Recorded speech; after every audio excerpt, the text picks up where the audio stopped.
Hello guys, তো Xiaomiর সমস্ত ফোনে চলে এলো নতুন একটি আপডেট Xiaomi HyperOS। এই আপডেটটার মাধ্যমে তোমরা কি কি ফিচার্স পাবে তোমরা কিন্তু অনেকেই জানো না। যাদের ফোনে এই আপডেটটা এসে এখনই এটাকে ইনস্টল করো আর দেখে নেওয়ার নতুন নতুন ফিচার্সগুলো।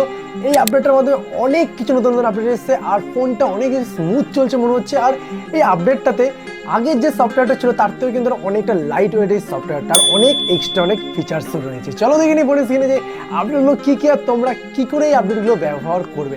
খুবই ইন্টারেস্টিং। এর মধ্যে এআই চলে এসেছে নতুন একটি ফিচার্স, অ্যান্ড লক স্ক্রিন নতুন একটা ফিচার এসেছে, অ্যান্ড অনেক কিছু।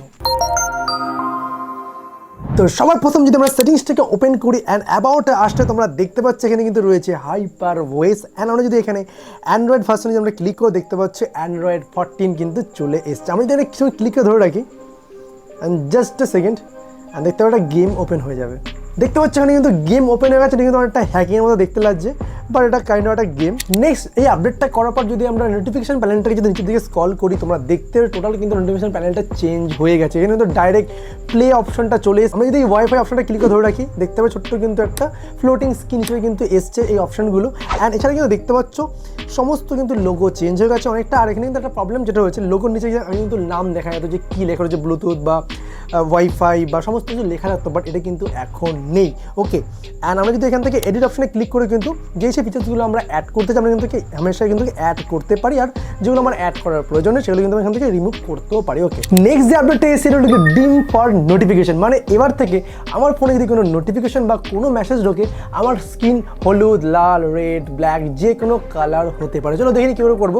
সিম্পলি আমরা সেটিংস অপশনে আসবো, অ্যান্ড আসার পর নিচের দিকে স্ক্রল করার পর আসবো আমরা কিন্তু অ্যাডিশনাল সেটিংসে আসবো। অ্যান্ড ক্লিক করার পর এখানে আমরা দেখতে পারবো যে অ্যাক্সেসিবিলিটি, এখানে আমরা ক্লিক করবো। ক্লিক করার পর এখানে হিয়ারিংয়ে আসবো, পর এখানে দেখতে পাচ্ছ যে ড্রিম ফর নোটিফিকেশনে ক্লিক করবো। অ্যান্ড ক্লিক করবো আমরা কিন্তু ইচ্ছা করলে এখান থেকে ফ্ল্যাশ লাইট এই অপশনটাকে অন করতে পারি। বিভিন্ন অপশনে দেখে পিছনে ব্যাকলাইটটা জ্বলছে। এরপর কোনো মেসেজ বা নোটিফিকেশন আসলে আমার ফোনে কিন্তু ব্যাকলাইটটা ব্লিঙ্ক হয়। এই আপডেট অনেকটাই পুরনো, বাট আমরা কিন্তু এই আপডেটটার জন্য আসিনি। আমরা সিম্পলি এখান থেকে অফ স্ক্রিনে ক্লিক করবো। স্ক্রিনে আসার পর দেখতে পাচ্ছি ব্লু, গ্রিন, ইয়েলো, অরেঞ্জ সমস্ত কালার কিন্তু শো করে। আমি যদি এখানে ইয়েলো করে দিই, আমি যদি প্রিভিউতে ক্লিক করি দেখতে আমার স্ক্রিনটা কিন্তু ইয়েলো হয়ে যাচ্ছে। মানে এরপরে যদি কোনো নোটিফিকেশন আসে আমার ফোনে কিন্তু একটা ইয়েলো স্ক্রিন হয়ে যাবে। ওকে, নেক্সট যে আপডেটটা দেখে নেবো এটা কিন্তু খুবই ইন্টারেস্টিং। মানে এর মাধ্যমে আমরা যে কোনো ফটোকে কিন্তু আমরা ব্যাকগ্রাউন্ড ব্লার করতে পারি, বুকে এফেক্ট অ্যাড করতে পারি, কোনো রকম মানে কিচ্ছু করতে হবে, জাস্ট ওয়ান ক্লিক এটা হয়ে যাবে যে কোনো নর্মাল ফটো। আমরা সিম্পলি গ্যালারিটাকে ওপেন করবো, অ্যান্ড ওপেন করে যে কোনো একটা ফটোকে আমরা সিলেক্ট করবো। সিম্পলি একটা ফটো সিলেক্ট করে নিচ্ছি, এডিট অপশনে আসি, অ্যান্ড আসার পর অ্যান্ড ক্লিক করবো দেখছো বুককেস। সিম্পল এই অপশনটা কিন্তু ছিল না, এটা কিন্তু নতুন আপডেট এসে এখানে ক্লিক করবো। অ্যান্ড ক্লিক করার পর দেখতে পারবে অটোমেটিক কিন্তু ব্যাকগ্রাউন্ড ব্লার হয়ে যাবে। জাস্ট সেকেন্ড, অ্যান্ড দেখতে পাচ্ছি সেটা কিন্তু পিছনে বুকে এসে আর বুকেটাকে বাড়াতেও পারবো। এরকম দেখো বেড়ে যাবে, অনেকটা বড় বড় বুকে হয়ে যাবে পিছনে। যে কোনো হোয়াইট এরিয়া বা লাইট এরিয়ায় কিন্তু বুকেটা হয়। ওকে, তো সিম্পলি রাইট অপশনে ক্লিক করবো, অ্যান্ড সেই অপশনে ক্লিক করলে কিন্তু আমার ছবিটা কিন্তু সেভ হয়ে যায়। মানে যে কোনো নর্মাল ছবিকে কিন্তু আমরা ব্যাকগ্রাউন্ড চেঞ্জ করে দিতে পারবো। কোনো রকম ছবি তোলার সময় আমাদের বুকে এফেক্ট অন করে তুলতে হবে না। ওকে, আর একটা যেটা আপডেট এসেছে আমরা কিন্তু যে কোনো ফটোকে কিন্তু কপি করতে পারবো। সিম্পলি আমার ফটোটাকে ক্লিক করে ধরে রাখবো, অ্যান্ড দেখতে পাচ্ছ আমার ছবির পাশ দিয়ে কিন্তু একটা বর্ডার হচ্ছে।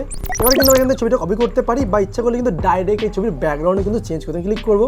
অ্যান্ড ক্লিক করার পর দেখবে কিন্তু আমার ছবির ব্যাকগ্রাউন্ড জাস্ট ইনস্ট্যান্ট ওয়ান ক্লিকে একদম প্রপার চেঞ্জ হয়ে যাবে। দেখবে দেখতে যে ব্যাকগ্রাউন্ড কিন্তু চেঞ্জ হয়ে গেছে। আমরা এখান থেকে কিন্তু গ্যালারি থেকে কিন্তু যে কোনো ছবি অ্যাড করতে পারি। ধরো ছবিটা অ্যাড করবো, দেখো ওটা কিন্তু ব্যাকগ্রাউন্ডে অ্যাড হয়ে যাবে। দেখতে হচ্ছে ছবিতে ব্যাকগ্রাউন্ডে সিম্পলি আমরা সেই অপশনে ক্লিক করবো। আমার কিন্তু ছবি ইনস্ট্যান্ট জাস্ট ওয়ান ক্লিকে এআইয়ের মাধ্যমে কিন্তু রেডি হয়ে গেল।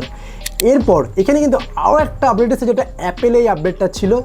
যে কোনো ফটোতে কিন্তু আমি টেক্সট কপি করতে পারবো। এটা কিন্তু খুবই একটা ইন্টারেস্টিং আপডেট আমি দেখাচ্ছি। আমরা যদি এখানে কোনো একটা লেখাকে ক্লিক করে ধরে রাখি দেখতে পাচ্ছি এখানে কিন্তু আমার লেখাটা কিন্তু মানে সিলেক্ট হয়ে গেছে। আমরা কিন্তু এখান থেকে সিম্পল লেখাটাকে কপি করতে পারি। আমরা কিন্তু ইচ্ছা করলে পুরো টেক্সটটাও কপি করতে পারি, টেনে আনবো যেভাবে টেক্সট কপি করে সেভাবে কিন্তু টেক্সট কপি করতে হবে যে কোনো ছবি দেখে। এই আপডেটটা কিন্তু খুবই ইন্টারেস্টিং। এবার নেক্সট যে বেস্ট আপডেট তোমাদের দেখাবো এটা হলো কি ফ্লোটিং উইন্ডো। মানে আমরা একসাথে প্রায় 3-4টে উইন্ডো ওপেন করতে পারবো এবার থেকে। ওকে, আমি তো ফেসবুকটাকে ওপেন করি, অ্যান্ড ওপেন করার পর ওপর থেকে স্ক্রল করে আমরা দেখতে পাই ফ্লোটিং উইন্ডো। সিম্পলি ক্লিক করবো, অ্যান্ড ক্লিক করে দেখতে পাচ্ছি এখানে কিন্তু আমার একটা উইন্ডো এখানে কিন্তু দেখতে পাচ্ছ ঘুরে বেড়াচ্ছে ছোট্ট করে। ওকে, এরপর যদি আমরা অন্য একটা অ্যাপ্লিকেশন ওপেন করি, অ্যান্ড ওপেন করলে দেখতে পাচ্ছ ফ্লোটিং উইন্ডোটা কিন্তু ঠিক কোনাতেই রয়েছে, তার সাথে কিন্তু অন্য একটা উইন্ডোজ ওপেন হয়ে গেছে। আমরা কিন্তু এখান থেকে চেঞ্জও করতে হয়, থিওরিটা ক্লিক করবো, অ্যান্ড ক্লিক করবো দেখতে পাচ্ছ এখানে কিন্তু দেখো দুটো উইন্ডো কিন্তু দুরকম চলে আসে। দেখো দেখো দু জায়গায় দুটো উইন্ডো ওপেন হয়ে গেছে অ্যান্ড এর সাথে কিন্তু আরও একটা উইন্ডো কিন্তু আমরা ওপেন করতে পারবো যদি আমরা নিচের দিকে মিনিমাইজ করে এটাকে। এবার যদি আমরা অন্য একটা অ্যাপ্লিকেশন ওপেন করি, ফ্লোটিং উইন্ডোটাকে ওপেন করবো অ্যান্ড ওপেন করবো, দেখতে পাচ্ছ যে এটা কিন্তু ফ্লোটিং হয়ে গেছে অ্যান্ড এখানে যেটা মিনিমাইজ করে রেখেছিলাম আমরা এখানে এটা ক্লিক করবো অ্যান্ড ক্লিক করার পর দেখতে পাচ্ছি এখানে কিন্তু আমার ফেসবুক চলছে, তিনটে কিন্তু অ্যাপ্লিকেশন আমরা একসাথে রান করতে পারছি, দেখতে পাচ্ছ। এবার লাস্ট যে আপডেটটা দেখেন ওটা কিন্তু লক স্ক্রিনের, আমরা কিন্তু লক স্ক্রিনেও কিন্তু অ্যাপেলের মতন কিন্তু বিভিন্ন ধরনের থিম অ্যাড করতে পারবো, খুবই ইন্টারেস্টিং। তো আমরা সিম্পল ফোনটাকে লক করে দেবো অ্যান্ড লক করে দেওয়ার পর আমরা কিন্তু এখানে বিভিন্ন ধরনের কিন্তু চেঞ্জেস করতে হবে। সিম্পল এটাকে ক্লিক করে ধরে রাখবো অ্যান্ড ক্লিক করে ধরে কিন্তু লক স্ক্রিনটাকে ওপেন করতে হবে অ্যান্ড দেখতে পাচ্ছ এখানে কিন্তু নতুন একটা ফিচার্স, এই ফিচার্সগুলো কিন্তু আগে ছিল না। উপর দিকে স্ক্রল করে দেখতে পাচ্ছ সমস্ত কিন্তু নতুন নতুন ফিচার্স এসেছে যেগুলো কিন্তু আমাদের অ্যাপেলের ফোনে কিন্তু রয়েছে অ্যান্ড যদি স্ক্রল করলে দেখো অনেক ধরনের কিন্তু রয়েছে, ওকে। অ্যান্ড আবার যদি নিচে স্ক্রল করি দেখো কত ধরনের কিন্তু ফিচার্স রয়েছে, এখান থেকে কিন্তু আমরা এগুলো সব ব্যবহার করতে পারবো নিজের মতন কাস্টমাইজ করে। আমি সিম্পলি এখানে ক্লিক করি, এখানে কাস্টমাইজ অপশনে ক্লিক করি অ্যান্ড ক্লিক করার পর আমরা কিন্তু এখান থেকে ওয়ালপেপারও চেঞ্জ করতে, এখানে ওয়ালপেপারে ক্লিক করবো অ্যান্ড ক্লিক করার পর আমরা কিন্তু এখান থেকে লোকাল ফটো মানে গ্যালারিতে চলে যাব। আবার এখান থেকে লক স্ক্রিনটাকে ওপেন করে নিতে হবে, ওকে। অ্যান্ড এখান থেকে আমরা ফটো একটা সিলেক্ট করে নেবো, তো আমি এটা ফটোটা সিলেক্ট করে নিলাম অ্যান্ড দেখতে পাচ্ছ ফটোটা কিন্তু এখানে চলে এসছে, ওকে। অ্যান্ড আমরা এখান থেকে লেখাটাকে চেঞ্জ করতে পারি, এখানে লাইভ রয়েছে, আমরা এখান থেকে যা ইচ্ছে চেঞ্জ করতে পারি, ফন্টও চেঞ্জ করতে পারি, লেখার প্যাটার্ন চেঞ্জ করতে পারি, কোথায় কী লেখা থাকবে, ওকে। নেক্সট কিন্তু আমরা টাইমেও কিন্তু চেঞ্জ করতে পারি, টাইমের লোগোটা কোথায় কীরকম থাকবে।